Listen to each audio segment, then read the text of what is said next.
Halo,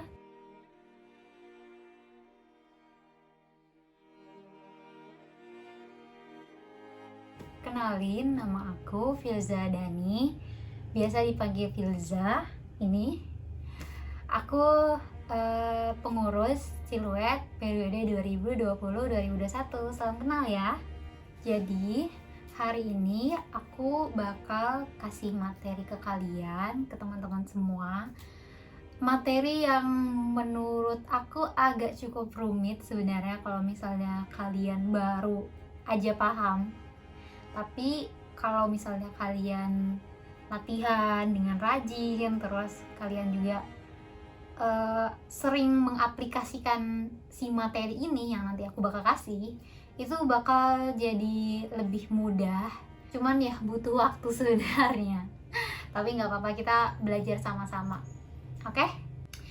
Jadi untuk materinya kita bakal belajar cara membaca partitur dan mengaplikasikannya di gitar klasik, di gitar kita. Oke? Semoga kalian paham dengan nanti materi yang bakal aku sampaikan. Oke, sebelum kita mulai dan masuk ke materinya, kita membaca doa terlebih dahulu. Membaca doa sesuai dengan agama kalian masing-masing, dimulai. Selesai. Sebenarnya untuk materi gitar itu kalian kayaknya udah pernah belajar ya waktu SMA. Terus kayak tentang baca not gitu kan, ada not setengah, not seperempat, terus tanda berhenti kayak gitu, sama jarak para nada jarak nada kayaknya pernah diajari juga ya. Oke.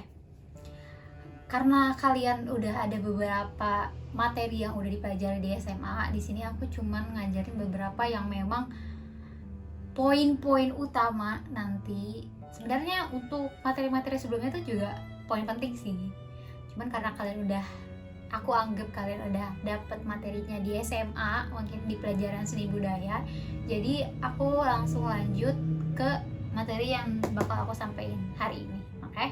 Oh ya, jangan lupa untuk siapkan kuota kalian, udah pasti.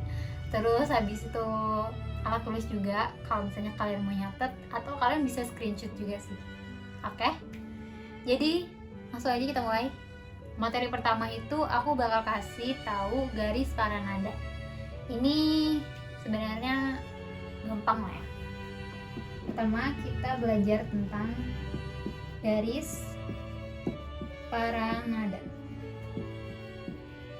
Oke. Apa sih garis para nada itu? Garis para nada itu kalau kalian nanti lihat di partitur, itu nanti ada 5 garis. 1, 2,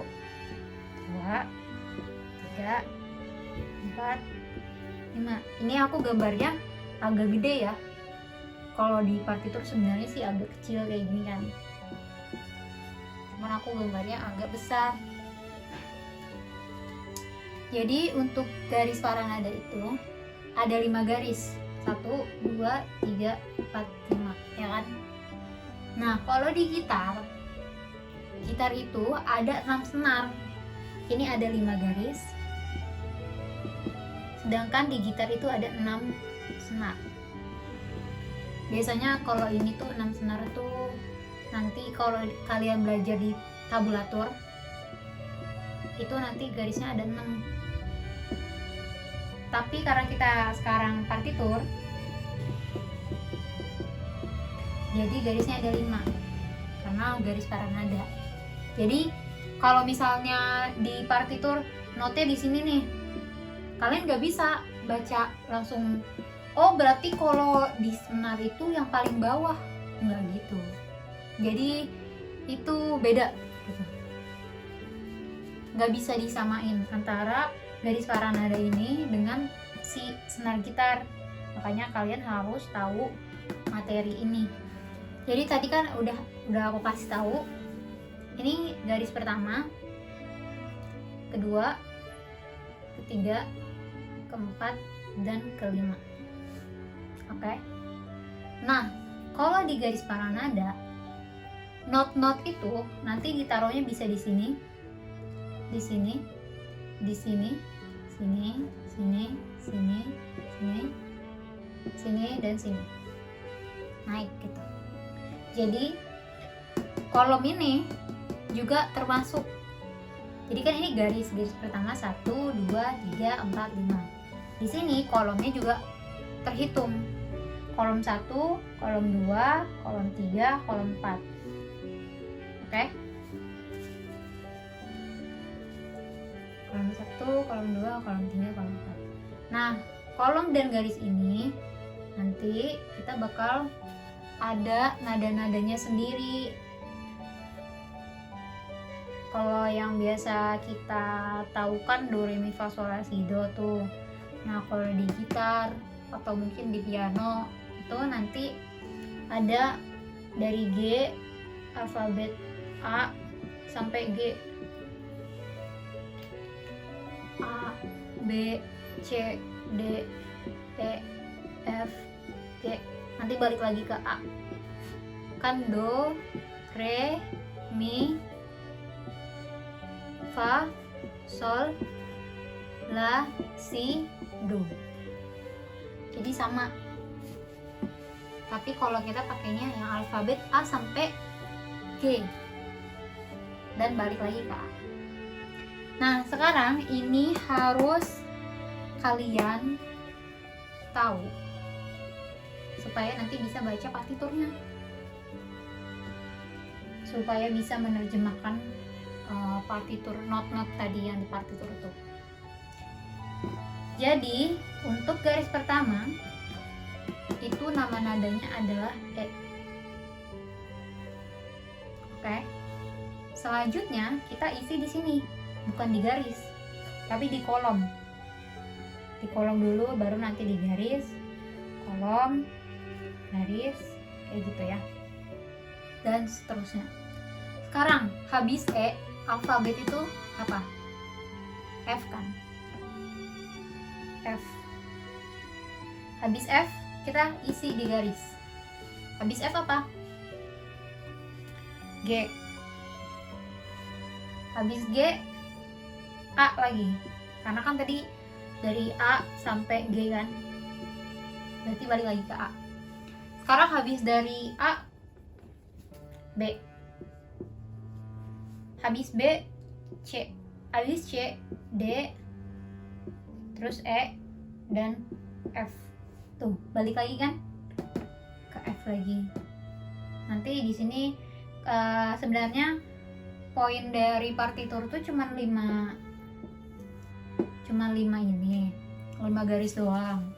Tapi nanti kalian bakal nemuin nada-nada yang lain. Jadi nada itu nggak cuma ini doang loh. Nanti kayak gini, kayak contoh ini, itu kan bisa naik, bisa turun. Jadi banyak banget kan. Nah, jadi ini supaya kalian tahu aja nada-nadanya. Jadi untuk nada selanjutnya kalian bisa langsung diurutin gitu. Habis F apa, habis G apa, habis A apa, kayak gitu loh. Sekarang aku bakal kasih kuncinya, kunci penting. Aku bakal merahin nih. Kalau kita baca dari bawah nih, F, H, C, E, bacanya adalah face. Nah, ini bakal jadi poin penting. Ini kalian harus ingat ini, face, pokoknya ingat face. Ini kita ingatnya face itu berada di kolomnya. Oke, di 4 kolom tadi. Berarti kalau misalnya ini nggak ada nih, misalnya kita kasih kolom kosong, garis kosong gitu kan, tinggal aja isi. Sebelum F apa? E. Setelah F apa? G. Setelah H apa? B. Setelah C apa? D. Setelah E apa? F. Kayak gitu. Jadi ini face itu kayak kata kuncinya lah. Nah, ini poin penting, kalian bisa catat. Nanti kalau untuk nada-nada selanjutnya di bawahnya ini di atasnya ini. Kalau di dalam partitur itu kita pakainya garis bantu.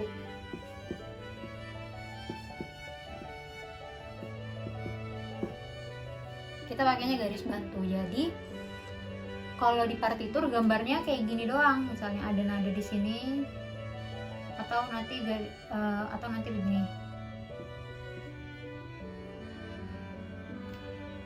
Nanti kayak gitu. Jadi ini garis bantu. Kita kalau di partitur nggak mungkin kan banyak kayak gitu. Misalnya ada nada paling bawah, terus kalian harus gambar garis sebanyak itu, kan nggak mungkin. Jadi kita pakainya garis bantu.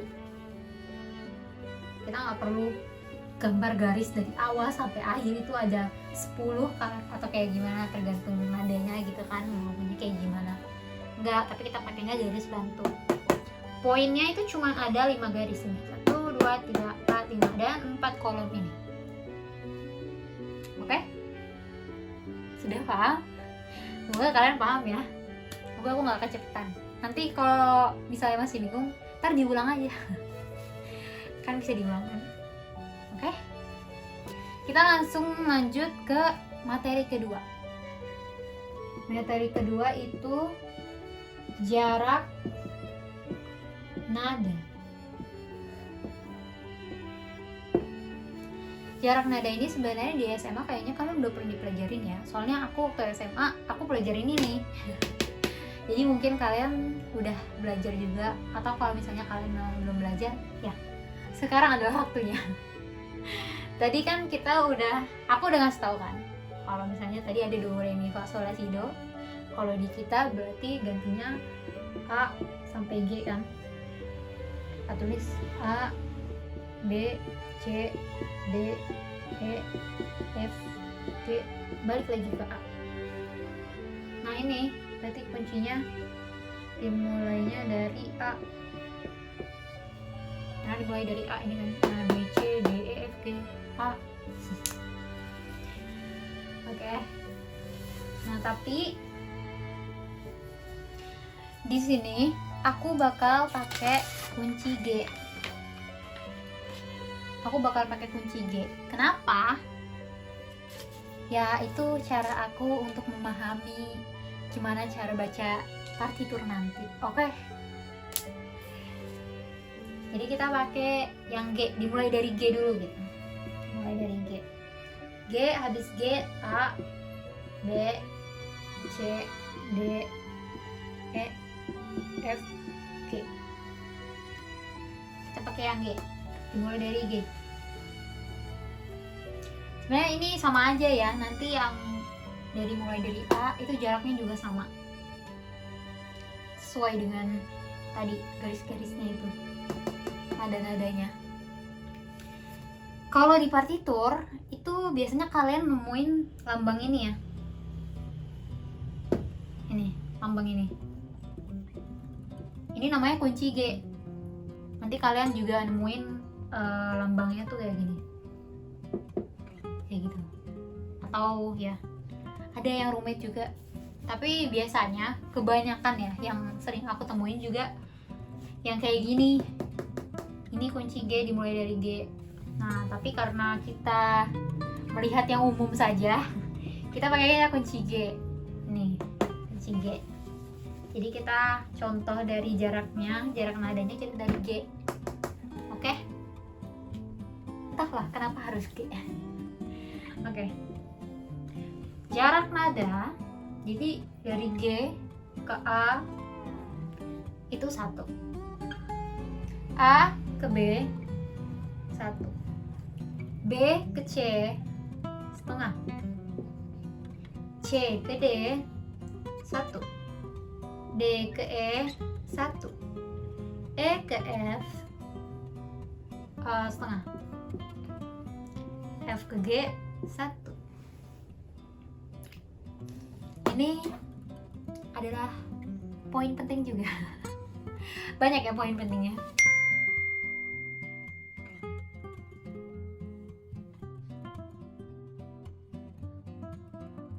Ini kenapa harus diingat?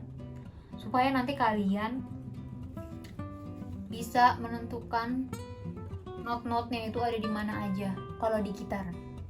Ini harus dihafalin, teman-teman Q. Boleh di screenshot atau dicatat.